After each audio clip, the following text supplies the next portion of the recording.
Conspiracy theories, eh? Wait till you get a load of this.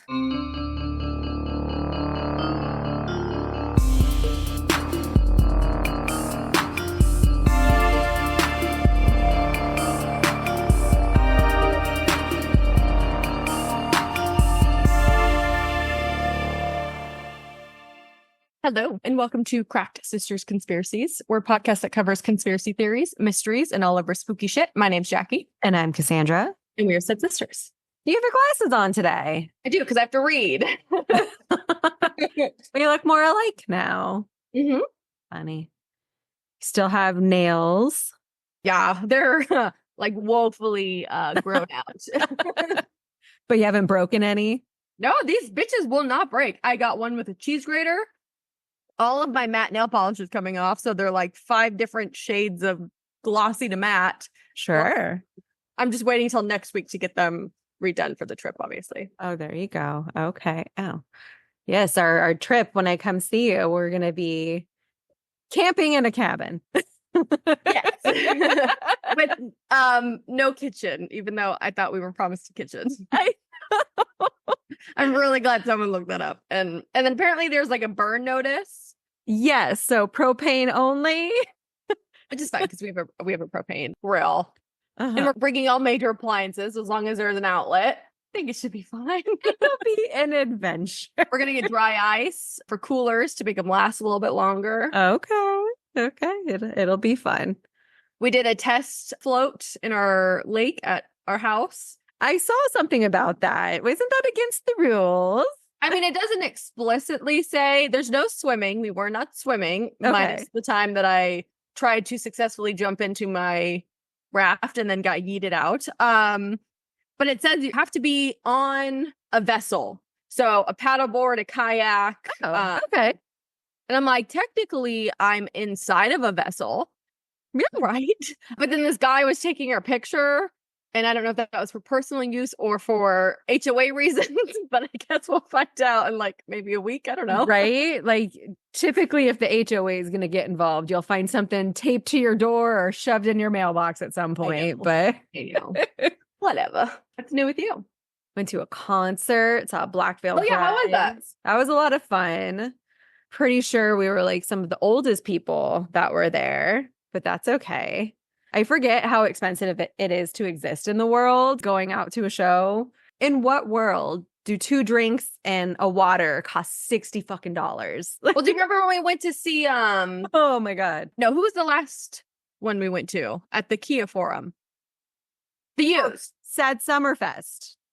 Okay, the one before. At the Kia. Oh, yes, the Used, Senses Fail. Senses Fail. Those drinks were fucking like $40 a pop. That shit, and it was a Jack and Coke. That shit was ridiculous. Yes, it was. We had dinner at Mastro's before we went. I saw that. That was.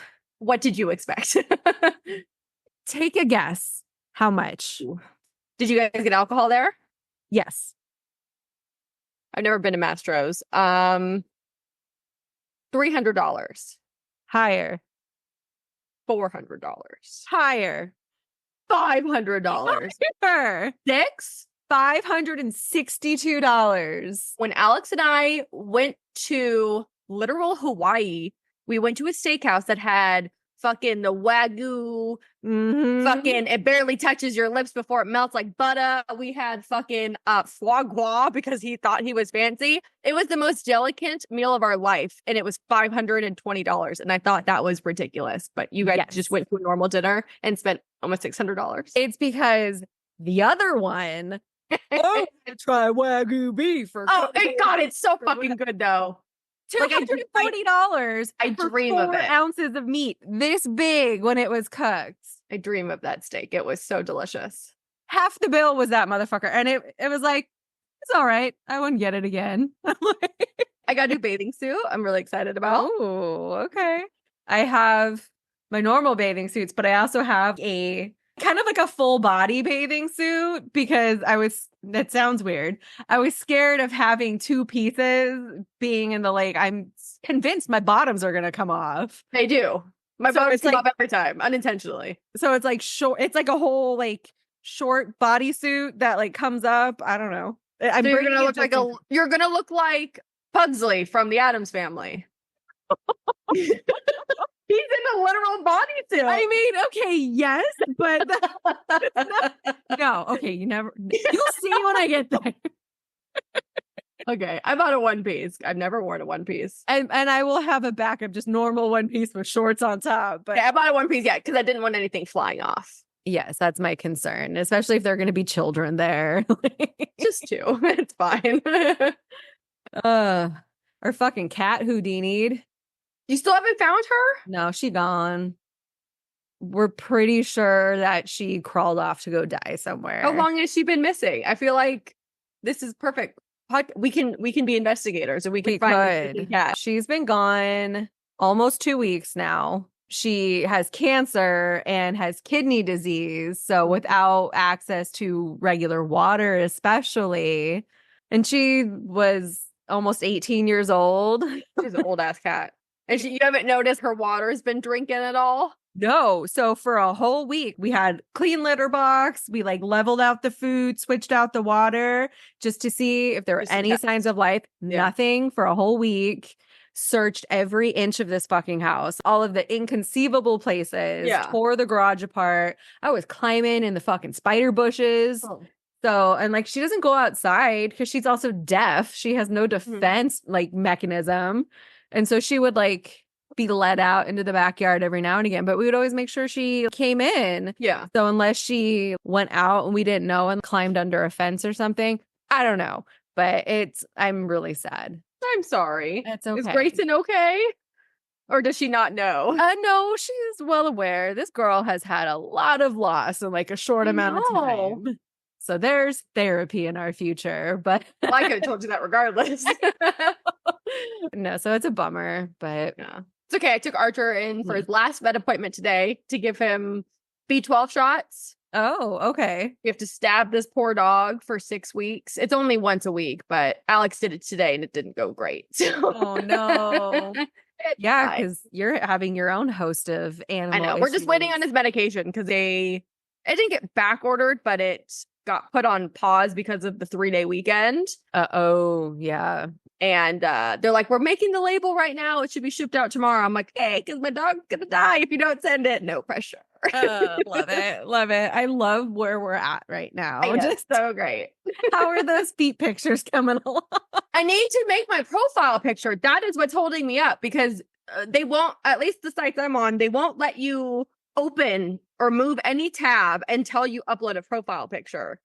But I haven't found the right one yet. And now my pedicure's grown out. So I got to wait for a new pedicure. And I'm trying to figure out the pose I want to do. If my face wants to be in it. I don't think so. But Alex is you'll probably make more money that way. And what do I have to hide from? But only use your eyes. Oh, okay. That's a good selling feature. So these are toes and then just my eyeballs.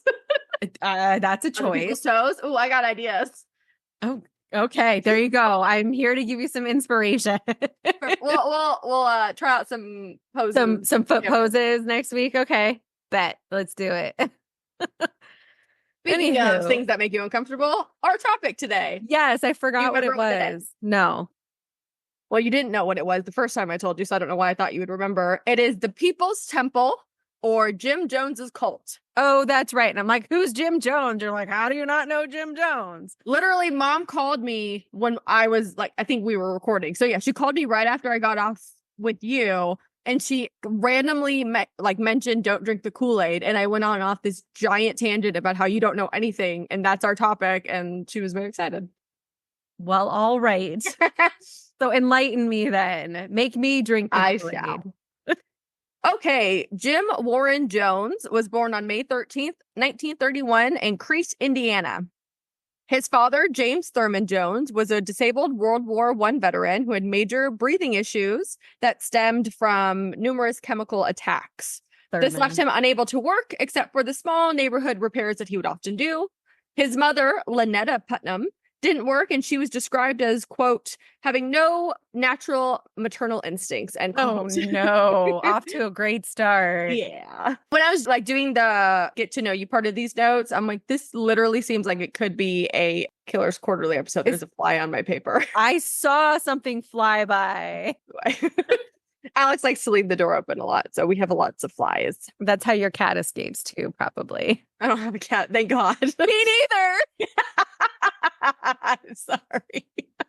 Sorry, continue. In 1934, during the Great Depression, the family was evicted from their home because they couldn't pay their mortgage. So they bounced around living with various relatives, and the parents constantly struggled to make ends meet, which made them rather absent parents to poor young Jim Jones. Sure. He was often found wandering around the town alone. And a woman named Myrtle Kennedy, who was a pastor's wife of a Christian church, took an interest in him and gave him his first Bible. So basically, everything else from this point on is this woman's fault. Great. Okay, let's hear it. Jones fell in love with the church and attended multiple churches in the town and had dreams of becoming a preacher. He started practicing preaching in private, and his mother saw this and was very disturbed, as she should be. She tried to steer him away by barring him from going to church, but she was rather unsuccessful. The neighbors started getting freaked out by Jones. They claimed he was a strange kid who was obsessed with religion and death, which is a wonderful combo. Yeah. Jones would hold funerals for dead animals that he found, so like roadkill. Many times. Okay. Many times he was the only one that would attend these funerals. So whatever. Would just like take this opportunity to practice being a preacher and preach over this funeral. A neighbor claimed that Jones had killed a cat with a knife in order to hold a funeral, but there's no substantiated evidence that I could find.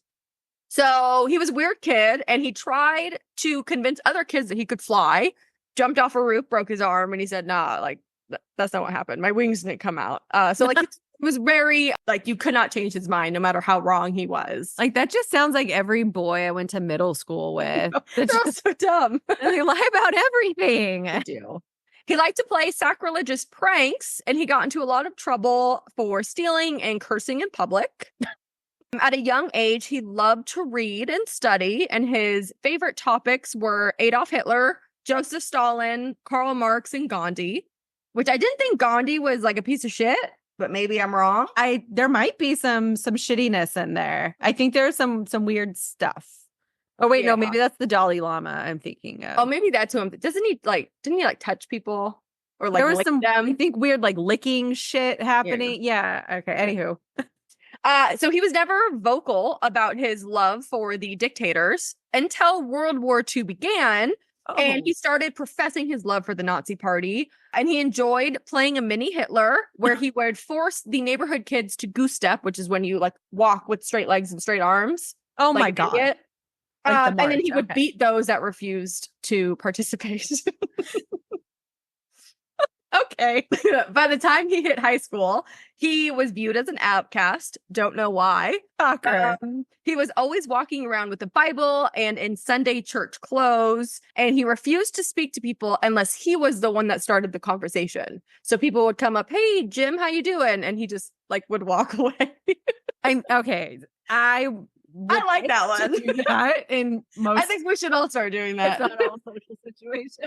Jones attended a basketball game, and he saw racism firsthand against a couple Black students. And that was when he realized that he didn't like or accept racism, which is very shocking. And it's actually like a main theme in his life. His dad was a KKK member, and he and his dad got into a fight over his dad speaking racial slurs. And he had one way that he thought Black people should be treated, and Jones felt very strongly different. So they didn't talk for a undetermined amount of time because they were so mad at each other. And then so this incident led Jones to be kind of like accepted by the basketball team, but that abruptly ended when Jones killed a dog by dropping it from a window in front of all of the basketball players.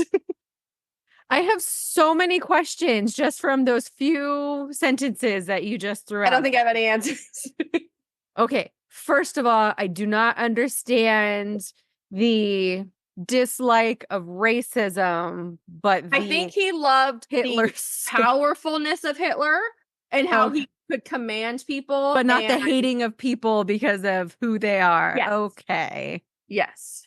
Okay. So there was one answer. What the fuck about the dog? Yeah, I didn't really get into that. I don't know. I think he's like, I finally have friends. Let me do something for them. And then that's what he decided to do. That is the wrong way to show your friends love and affection.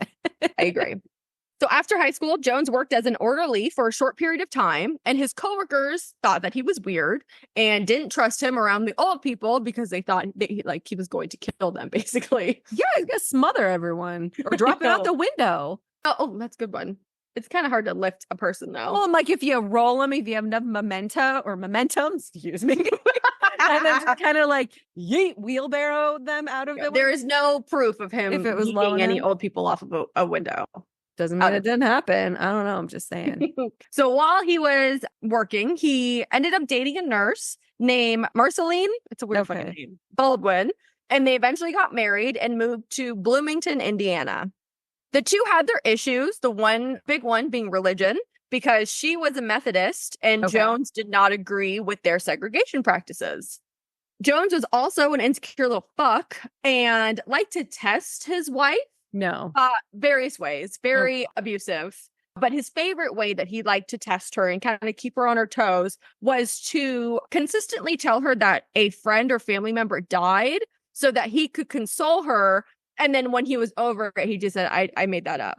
Never mind. There's what the and he did this often. The emotional abuse. Gee. Very much so.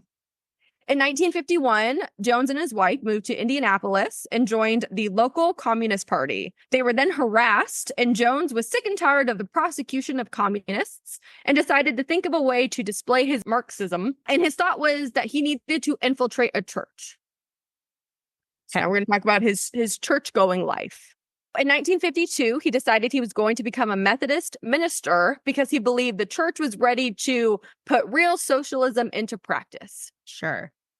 In the summer, he was hired as a student pastor, and early the next year, he was fired for stealing church funds. Great. And if that doesn't say future pastor, I don't know what does. Right? There has to be some scandal in the mix. Otherwise, it's not legit.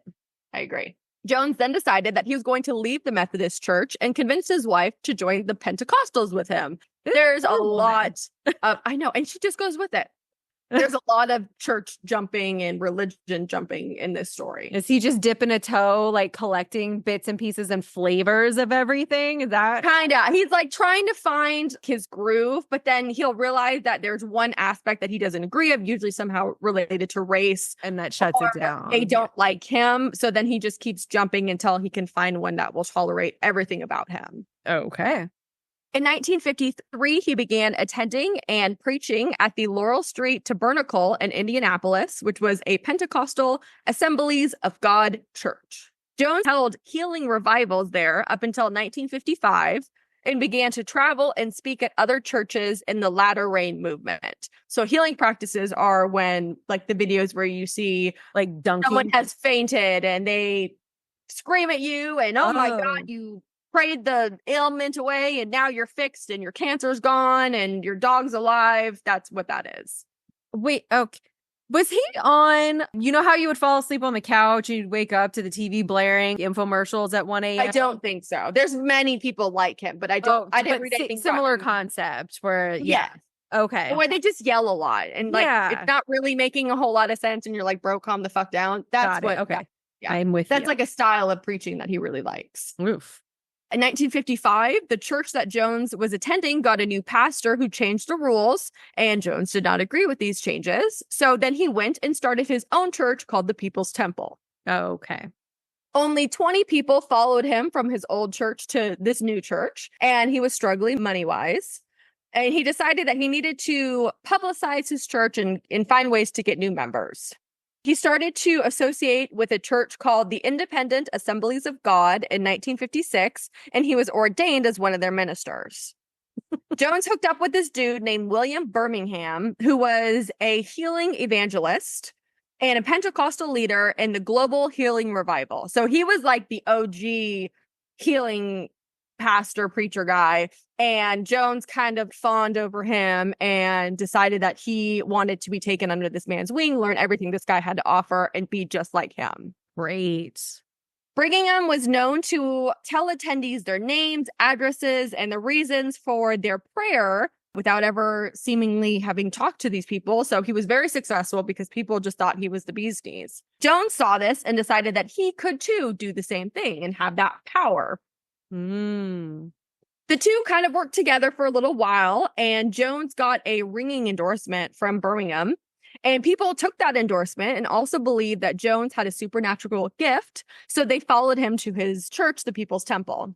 Jones continued to follow Birmingham, who promoted the manifestation Sons of God, and he believed that people with such manifestations signaled a second coming of Christ. Jones was fascinated with Birmingham's belief and adopted his own, including that he was a manifestation of Christ the Revolution and that he was the voice of God. So as many cult leaders proclaim, they are either God himself, the Son, the next Messiah, vessel for anything. Yeah. So that he was no different. In 1960, he did probably the only upstanding thing that he's ever done in his life. And he helped to racially integrate churches, restaurants, the telephone company, and the Indianapolis Police Department and the University of Health Methodist Hospital. He set up sting operations in order to catch restaurants that refused to serve Black customers. Oh. And in 1961, he suffered a collapse and was hospitalized. The hospital accidentally placed him into the Black ward. And when they realized their mistake and tried to move him, he refused to be moved. He ended up causing such political pressure that the hospital was then forced to desegregate all of their wards. So he had some pretty big sway when it came to segregation. There was some, civil rights advancement there. That's okay. Yeah, on the surface, just with that alone, he doesn't sound terrible. But then add everything else back in. So Jones and his wife believed that you should adopt many non-white kids. So together they adopted a Native American kid, 3 Korean children, an African American child, and then they had one biological child who was white. Is that what inspired Angelina Jolie and Brad Pitt to have all of their children? Literally all of the celebrities. I don't know. They just have to have all these babies, I guess. And then Jones also had a biological child with another People's Temple member, which kind of just gets overlooked. And I'm sure his wife just let that one go like everything. That's another indiscretion. So he liked to refer to his family and the church as a rainbow family, which means everyone of all color. Okay. So now we're going to go into his beliefs. In 1961, he shared with his church that he had visions of a nuclear attack that would destroy Indianapolis. He read an article in Esquire magazine that South America was the safest place you could be in an event of a nuclear incident. So he took a trip to check out the area and kind of scope it out to see if it was worth living in, moving to, etc. Okay. He and his family had been gone for a year and he basically abandoned his church, left everyone behind and kind of forgot about them. So the church dwindled down to less than 100 members. He demanded that the remaining church attendees send him money to South America to fund his efforts. And they did so. And then the church went bankrupt. Under threat to leave, Jones reluctantly came back to Indiana to pick up the pieces of the destroyed church. Many theorize that Jones came up with this prophecy to distract everyone from the shit show that the church had become, but he claimed that on July 15th, 1967, the world would be engulfed by nuclear war, leading to a socialist Eden on Earth, and that the temple must move to Northern California for safety. Right. And I think it is very ballsy when cult members put a hard date on anything. Oh, yeah. That's like a big commitment. You got to leave it ambiguous so that way you can make up an excuse to keep the lie going. My goal in life is to be a cult leader, but like a good one. But yeah, you can't have a hard out because then you've just backed yourself into a corner. Right. And yeah, when that date comes and then nothing happens, then you lose your credibility until you can think of some other bullshit lie to keep it going. Exactly. Jones decided to move the church to Redwood Valley, California. And about only 140 of his most devout followers decided to move and join him. After moving, he got a teaching job at an adult education school and taught history and government. God help. I wonder what his skew on that was. Right? He wanted to try and recruit students, so he would plant members of the church in his classes so that they would seem so enthusiastic about joining the church. And he ultimately successfully recruited 50 of his students. And then he convinced 75 members back in Indiana to move up to Northern California with him. This guy must have some massive sway to get people He does. to do that. He quickly got the church up to 300 members in a blink of an eye and was back in the good graces. Slowly, he started introducing his own personal communist beliefs and started saying that Christianity's God was not real and that he was the only one true God. Of course. He created his own baptismal formula and baptized his converts in the holy name of socialism instead of like the power of Christ compels you or whatever. Father, Son, Holy Spirit. No, whatever. I didn't do that. Explaining the nature of sin, Jones stated, quote, "If you're born into a capitalist America, racist America, fascist America, then you're born into sin. But if you're born into socialism, you're not born into sin," end quote. Do you think anyone has control over? Yeah, that's beside the point.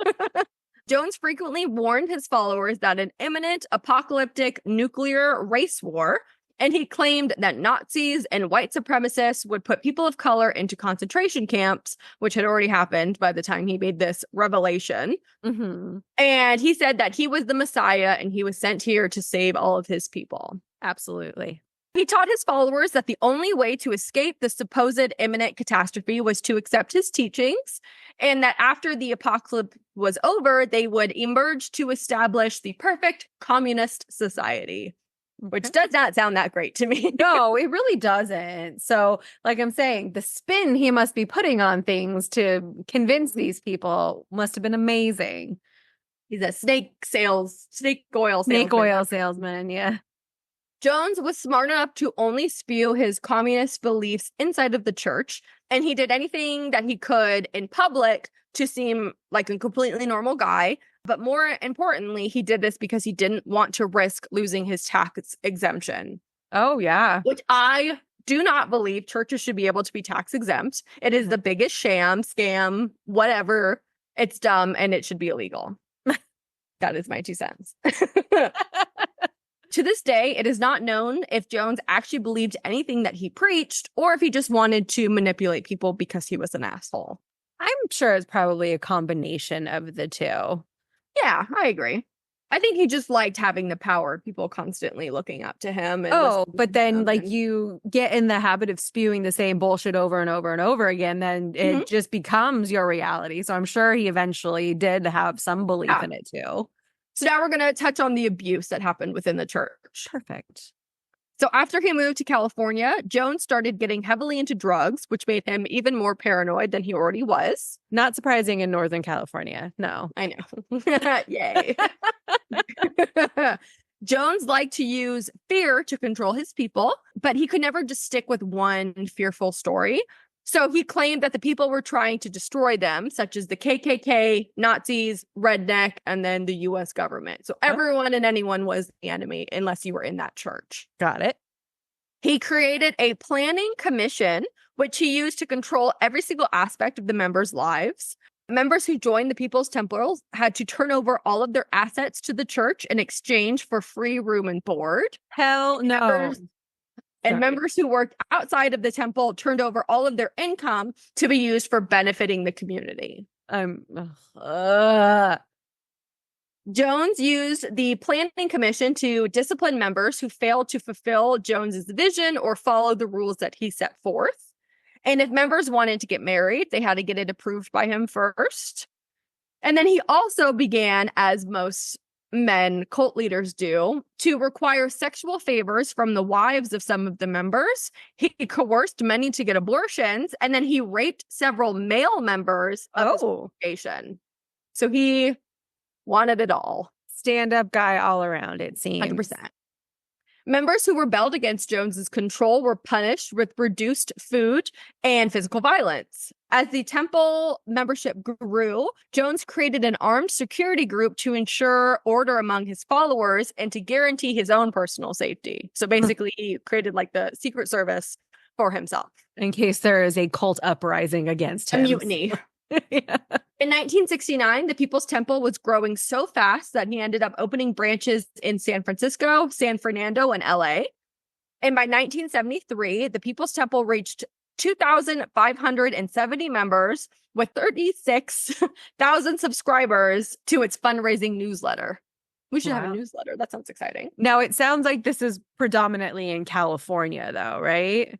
Yes, they had a little bit, like he still has some people in Indiana that followed him, but once they moved to California, they blew up in California. Got it. In October of 1971, Jones was accused of being fake when he claimed to have cured someone's cancer. The news report led to an investigation by the Indiana State Psychology Board into Jones's healing practices. The doctor leading the investigation called him a quack, and the people within the church naturally started to lose faith. Jones was scared that he would be found out, so he terminated his branch in Indiana completely. So he was slightly in Indiana, but because they were not believing him, he said, I'm done with you. And then he just focused solely on California. He's going to cut and run. Like that's what he does. Up. Yeah. Constantly. On December 13th, 1973, Jones was arrested and charged with lewd conduct for allegedly masturbating in the presence of a male undercover LAPD vice officer in a movie theater restroom. What a shitty day at work that guy had.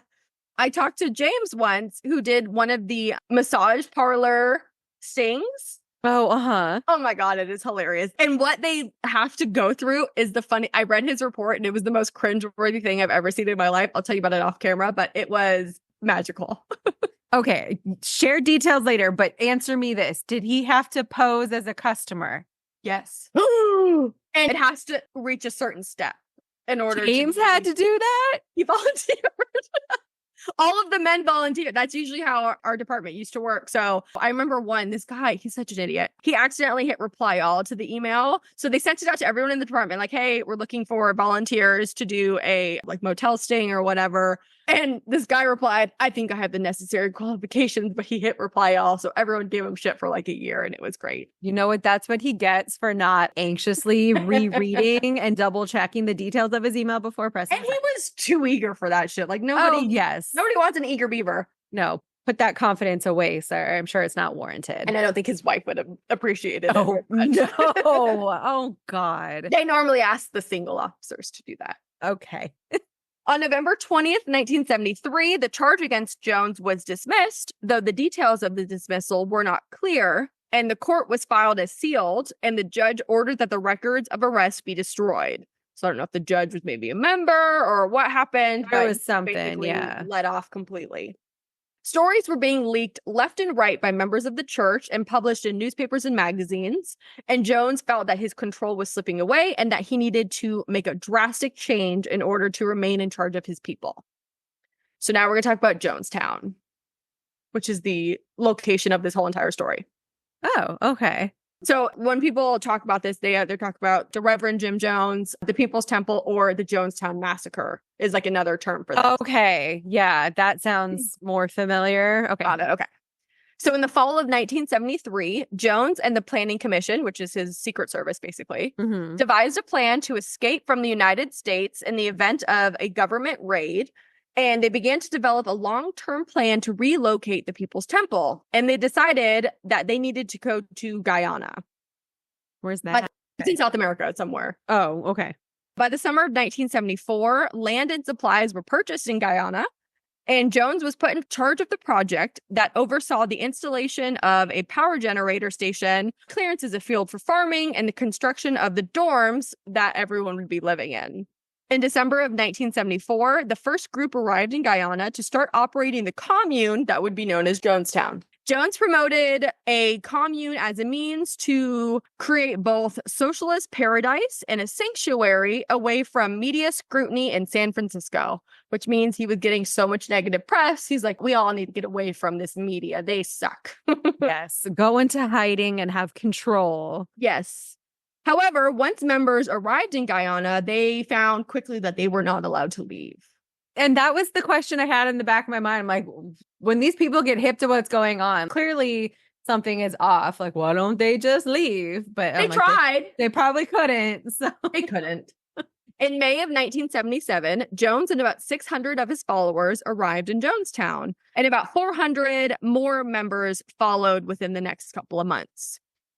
He began moving the temple's financial assets overseas and started to sell off property in the United States. So he had zero intention of ever going back. Got it. The People's Temple had over $10 million in assets at the time, which I don't believe any church needs. No. For the first couple of months, members worked from 6 a.m. to 6 p.m. and they were given 1 hour lunch break, and they did that for 6 days a week. And then after working all day long for 12 hours, they were expected to spend multiple hours studying various socialism topics and other topics that Jones wanted them to study. No, thank you. He forced members of the People's Temple to say that they were homosexual while proclaiming he himself was the only one heterosexual person, even though he is very much not. He is, I guess you could say, bisexual because he was harassing everybody. Yeah. Women who slept with him claimed that he was the best lover they ever had, but because they were told that they had to say that. That doesn't count then. Yes, it does. They said it. On April 11th, 1978, the concerned relatives started distributing packets of documents, letters, and affidavits to members of the press, members of Congress, and they titled it An Accusation of Human Rights Violated by Reverend James Warren Jones, because family members were like, what the fuck? My sister moved to Guyana. She's not talking to me anymore. She's never coming home. Something's not right. So obviously all of these family members knew shit was about to go down. Okay. In June of 1978, a woman named Deborah Layton, who was a People's Temple member, escaped Jonestown, and she provided this group that was the group of like family members with an affidavit detailing the crimes that the temple had done and explained the substandard living conditions inside Jonestown. Jones's paranoia increased in Jonestown, and he became as fearful for government raids on the commune because he knew that this chick left and that she had information, and people are still posting about him and doing all this stuff. So he's like, they're going to come raid our commune. Like that was his biggest fear. Okay. So to prepare for this, he started holding drills, which he called White Nights. So basically he would at any given time yell out, alert, alert, alert over the community loudspeaker to call everyone together in the central pavilion. Armed guards with guns and crossbows would surround the pavilion.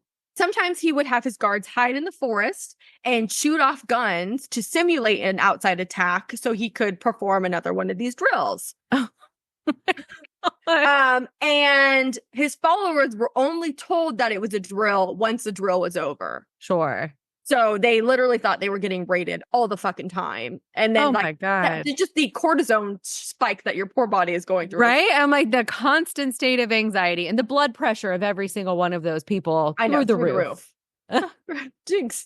In one drill in September of 1977, it lasted for 6 days. What? And it's known as the 6-day siege. That's terrible. The emotional abuse these poor people have been subjected to. I know. So following the 2 visits by United States Embassy personnel to check on the situation at Jonestown, an IRS investigation started in early 1978, and Jones became increasingly convinced that the attack that he had feared was finally about to come. Sure. In one of the White Night drills, he told his followers that he was going to distribute poison for everyone to drink as like an act of suicide. And a batch of fruit punch was served to everyone in the pavilion, and they all sat crying and waiting for their death.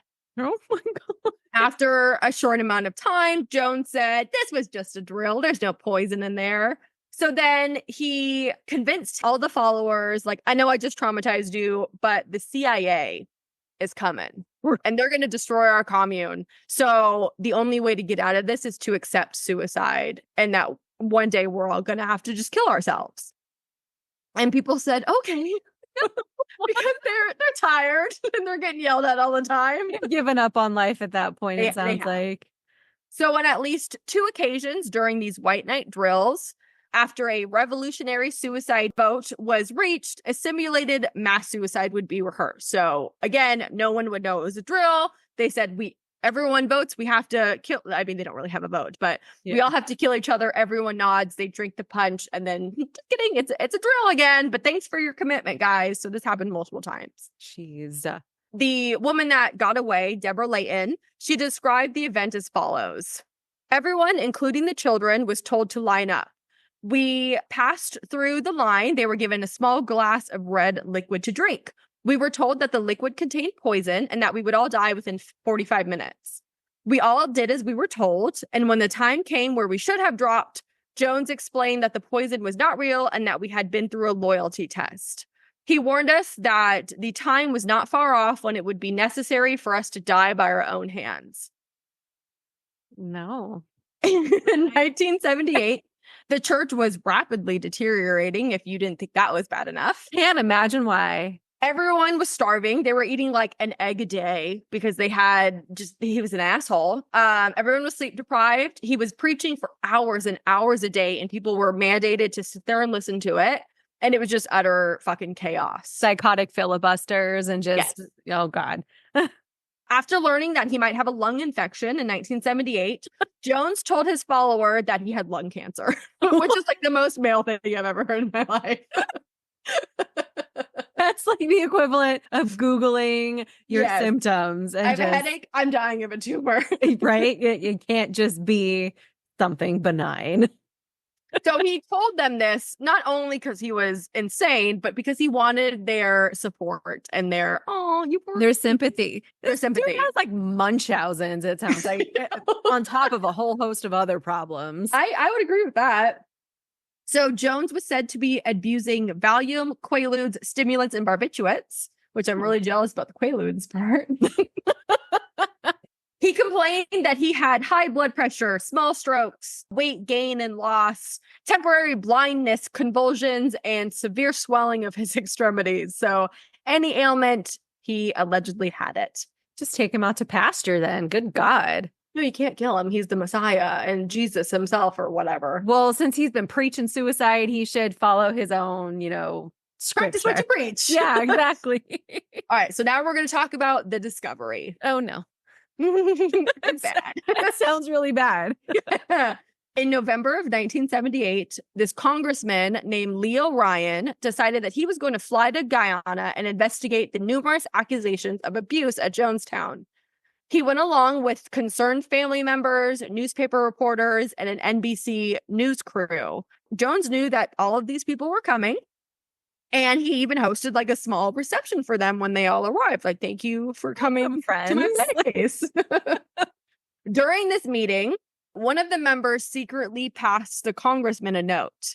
And the note basically said, I need help. We all need help. SOS. We can't leave. I want to leave. My friend wants to leave. Please help us.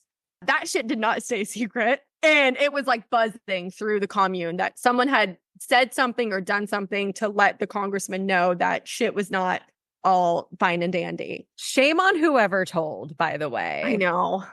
On November 18th, Leo Ryan, who's the congressman, and all his people, they're like, this doesn't seem safe, and I feel like we all need to leave. So he's like, let's get out of here. And he almost got stabbed by one of the members. They missed. And then he was able to successfully take 15 of the members like on the helicopters with him. Okay. And Jones just sat there, didn't try to stop him, didn't do anything, was like, oh, too fucking calm. So shortly after they left, Jones sent some aides to prepare a large metal tub with grape Flavor Aid. It's not actually Kool-Aid. It was an off-brand of Flavor Aid. Okay. And this concoction was poisoned with Benadryl, promethazine, thorazine, chloroquine, chloral hydrate, diazepam, and cyanide. I recognize 3 of those. I feel like you could just do cyanide. Like, you ain't got to do all these fucking things. Right? It's a little extra. So Jones sat there and patiently waited as Leo Ryan and all of the 15 people, plus everyone else in the crew, boarded the plane. And then he immediately ordered all of his members to start shooting at the planes. Yeah, okay. One member successfully shot and killed Leo Ryan, as well as 4 others.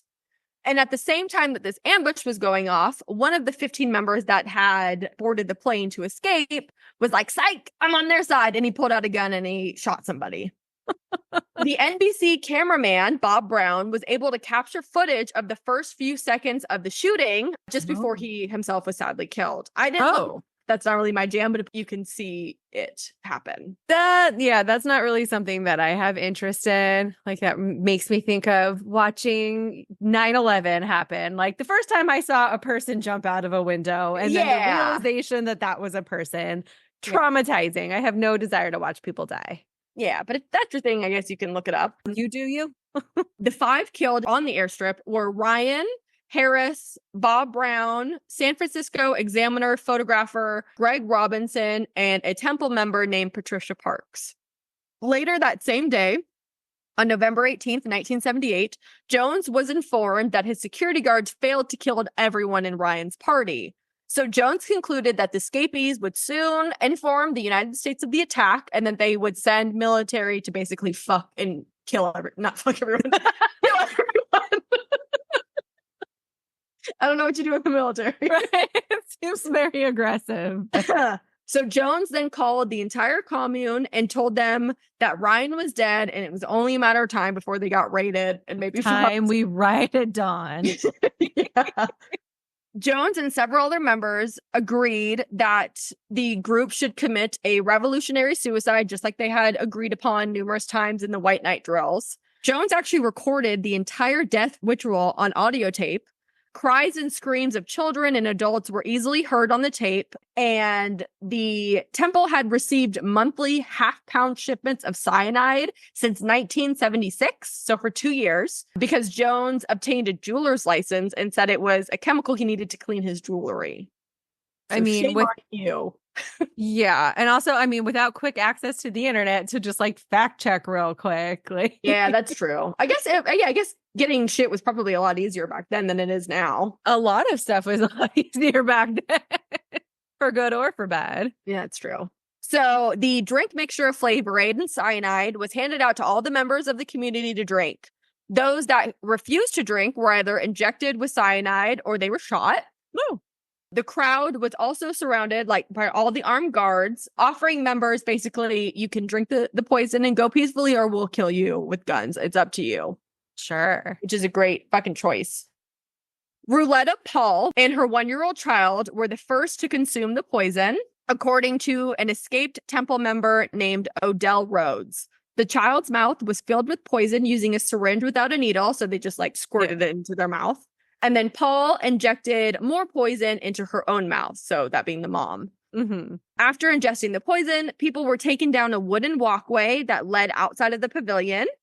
And many of the assembled temple members walked around like they were in a trance, and that the majority of the people quietly waited for their own turn to die. Over time, as more temple members perished, the guards themselves were then called to die by poison. As people were crying and naturally freaking the fuck out, Jones just kept yelling that everyone needed to die with some dignity and stop crying. What a fucking asshole. Right. And then he would say shit like, don't be afraid to die. And death is just stepping over onto another plane. And death is a friend. Like, yeah. Embrace it. Embrace it. Accept it. Jones directed that all of the children should be killed first. And then the adults poisoned themselves once they got to watch their kids die. Great. Just insult to injury right there. At the end of the tape, Jones concludes, quote, "We didn't commit suicide. We committed an act of revolutionary suicide, protesting the conditions of an inhumane world," end quote. Right. In total, 85 members of the community survived the event. Oh, okay. Some were able to run away into the jungle right before the event occurred. One dude hid in a ditch. One chick, she's a fucking real one. She slept through the event, woke up, and everyone was dead. She had no fucking idea what happened. Which is how I aspire to live my life. Oh my God. And then 3 high-ranking temple members were given an assignment to transfer the People's Temple's funds to the Soviet embassy, and therefore they didn't have to die. They got a pass. However, one of them, named Michael Prokes, he did ultimately commit suicide 4 months later during a press conference just to justify the mass suicide and blame it on the United States government. So it was like a political... Sure. technically church, motivated act. The mass murder-suicide resulted in the death of 909 inhabitants of Jonestown.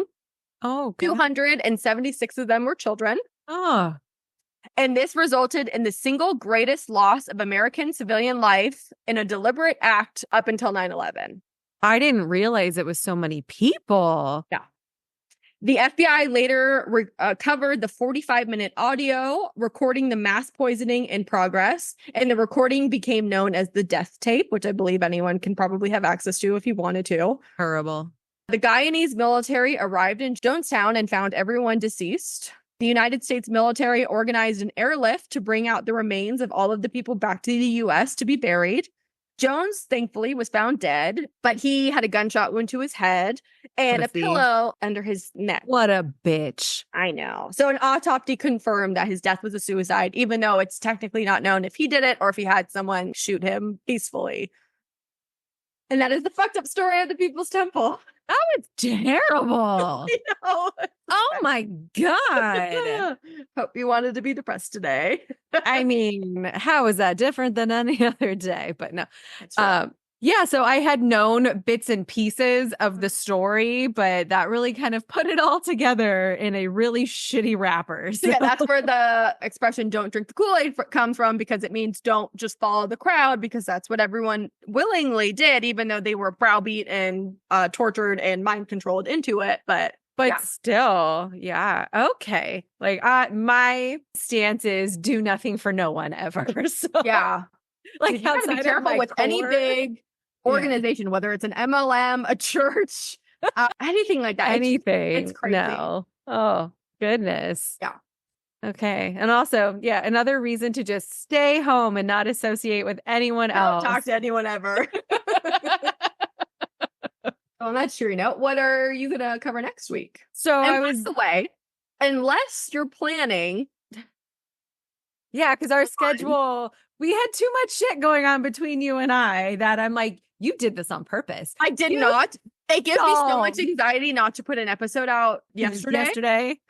Because I hate it. I know no one cares, but I care. But we don't have a backlog anymore. So we're literally every single episode immediately gets edited published, and then sent right out. So technically you are going to be the topic. Unless you wanted to bust this shit out quick, and then I'll have a topic for camping. But there is a very low likelihood that that's going to happen. So. I know. All right. Well, I have a couple of topics that I was toying around with. So I have one written down that you had mentioned, which was the Hope Diamond curse. Yeah.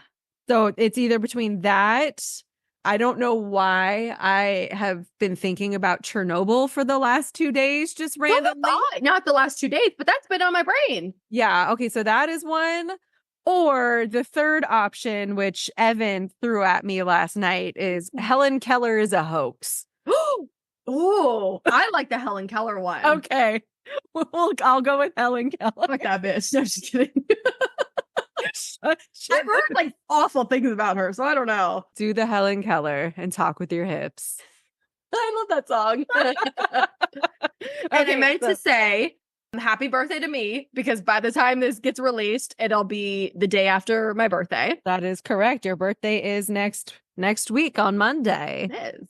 And then, do you want to know what movie I watched yesterday? Would you like to guess? Is it a new movie or a movie you watched like at home? Well, it's a movie I watched at home. But like not like an old movie, not one. It's an old movie that we used to watch. That we used to watch. Yes, which could mean anything, but I found it on Hulu and I went, no fucking way. And I just binge watched it last night. Boondock Saints. No. Kids movie or adult movie? It's an adult movie. It has two people as like the main. Dude, where's my car? No, but I should watch that. Very similar vein.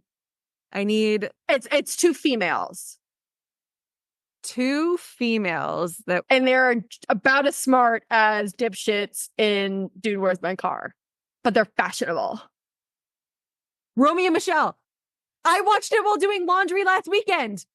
Yeah, I forgot how much I love that movie. That is a fantastic movie. I love it so much. I was trying to get Grayson interested in a couple parts of it, and she was like, no, thank you. It doesn't really have a plot. Like I'm watching it. Does, but Really?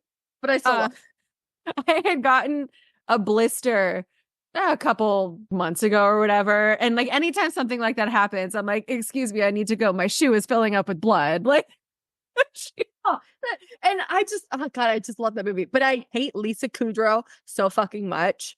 And I always forget she's in the movie until I watch it. And I go, God, I fucking hate her. That kind of ruins it a little but I bit, do but love that movie. Like, it's such a good movie. oh, it is so good. It has Justin Theroux in it. It does. The cowboy. Cowboy, Oh, the sexy, stuttering cowboy. yes. I saw that movie in the theater when it came out. Kurt and I think it was Heather snuck me into it because I was well underage. But I'm pretty sure we went and saw it at the Edwards, closed now, but They still have Edwards though. fond memories. Yeah. It was a great movie. I saw a movie on Friday. We went to the theater for the first time in God knows how long. I saw The Fall Guy. The Fall Guy. That sounds familiar. Ryan Gosling and Emma Blunt. It's about it was actually really fun. It's about what? Stuntmen in the movie industry. No. Oh. I keep seeing like clips on Instagram. I knew they were obviously promoting a movie. I didn't know what the movie was though. But it was a lot of fun. I enjoyed it. But one thing I noticed is both Ryan Gosling and Emily Blunt have put too many fillers in their face.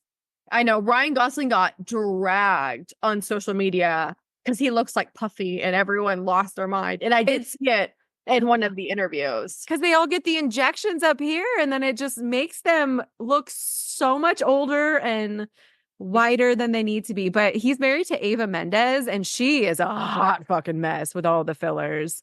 I haven't seen her in 15 years because I think she's reclusive on purpose. Oh, that's unfortunate. Anywho, but the movie was fun. And then what else did we do? We went to the planetarium at CSUN. There's a planetarium there. That was fun. Went and saw a star show. And then what else? Did lots of shit this weekend. I only just went back to work today. I've been off since Thursday. I got hit in the head with a fucking football at Gracie's game last week. I was convinced I was concussed after that. Of course you were. But yeah, and then football is almost over, and then I will get some semblance of my own life back soon. Gracie has her playoffs and possible Super Bowl tomorrow, and it's almost over. So tomorrow on a Thursday? It's a Thursday. It starts in the evening, and we won't be done until like 8:00. Oh, no, not 8:00. I know. It's a school night. Oh, yeah, that's true, I guess. It's basically summer. It's fine.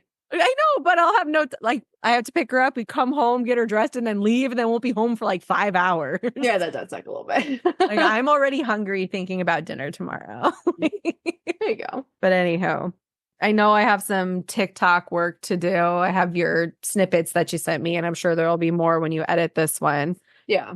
But yeah, TikTok is one of the various forms of social media that you can find us on, along with our X and Facebook if you are so inclined. Primarily Instagram is where you're going to find us. We have a Patreon that we encourage you to subscribe to so you get access to all of our videos and, maybe a foot pick every now and again. As long as you're paying for something, you get something of equal value. Mm-hmm. You can always send us an email, cracksistersconspiracies@gmail.com. Always looking for feedback, nice feedback, and just topics of interest for us to discuss in future episodes. Yeah. But yeah, with that, I'm going to say stay cracked, y'all. And have a great day.